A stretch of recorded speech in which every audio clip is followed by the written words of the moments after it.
Hello friends, welcome to புனிதாஸ் recipes. இன்றைக்கி என்ன recipe பார்க்க போகிறோம்னா ஈஸி அண்ட் டேஸ்டியான கோபி மஞ்சூரியன். வாங்க அது எப்படி பண்ணலான்னு பார்க்கலாம்.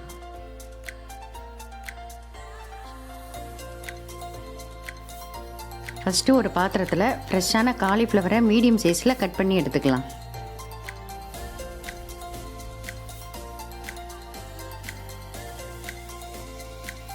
அடுத்து கட் பண்ணி வச்சுருக்கிற காலிஃப்ளவரில் சூடான தண்ணியை ஆட் பண்ணிவிட்டு அது கூடவே ஒரு டீஸ்பூன் உப்பையும் சேர்த்து 10லேருந்து 15 நிமிஷம் ஊற வச்சுக்கலாம்.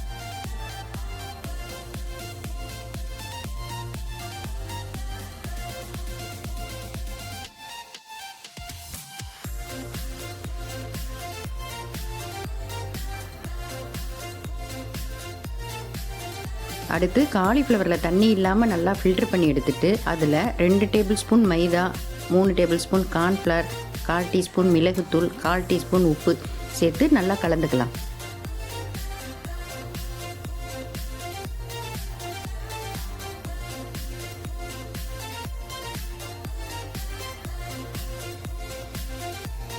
இதை கலக்கும் போதே லேசாக தண்ணியை தெளித்து கலந்துக்கலாம்.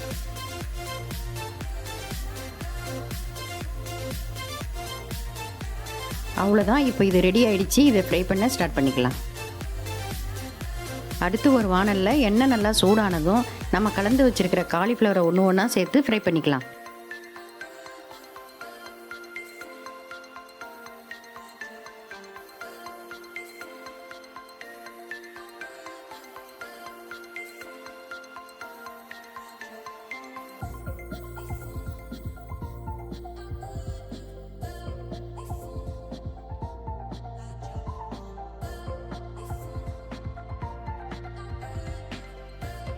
இப்போ இது கோல்டன் ப்ரௌன் ஆகிற வரைக்கும் ஃப்ரை பண்ணி தனியாக எடுத்து வச்சுக்கலாம்.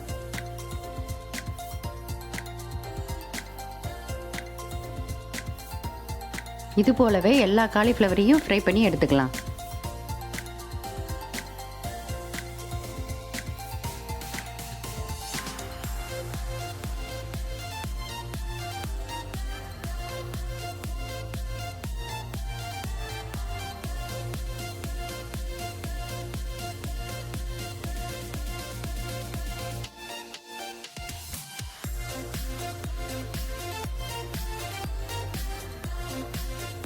அடுத்து ஒரு பேனில் 2 டேபிள் ஸ்பூன் அளவுக்கு எண்ணெயை சேர்த்துக்கலாம்.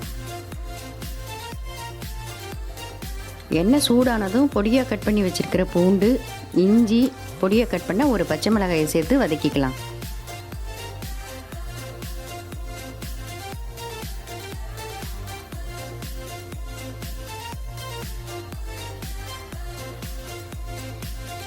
அடுத்து பொடியை கட் பண்ணி வச்சுருக்கிற ஒரு பெரிய வெங்காயத்தை சேர்த்து கோல்டன் ப்ரௌன் ஆகிற வரைக்கும் வதக்கிக்கலாம்.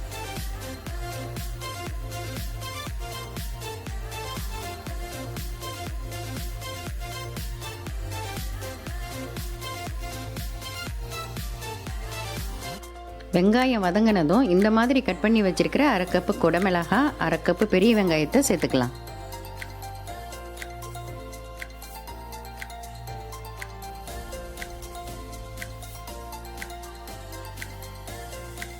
இப்போ இதெல்லாம் நல்லா வதங்கினதும் 1 spoon soya sauce, 2 table spoon chilli sauce, 3 table spoon tomato sauce சேர்த்து நல்லா வதக்கி விட்டுறலாம்.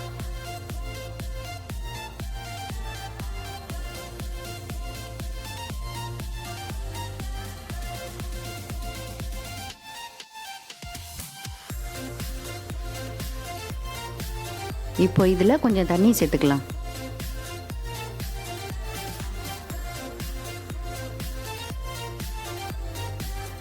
இப்போ 1/4 டீஸ்பூன் உப்பு சேர்த்துட்டு இந்த கிரேவி திக்காக வர்றதுக்காக 2 டேபிள் ஸ்பூன் கார்ன்ஃப்ளவர் கரைச்சி இதில் சேர்த்துக்கலாம்.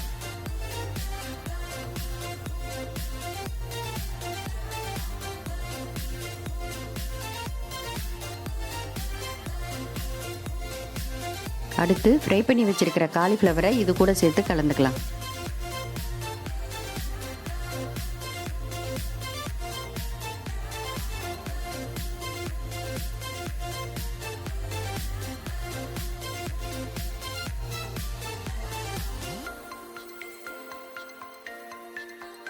கடைசியாக இதில் ஸ்ப்ரிங் ஆனியன் சேர்த்துட்டா டேஸ்டான கோபி மஞ்சூரியன் ரெடி.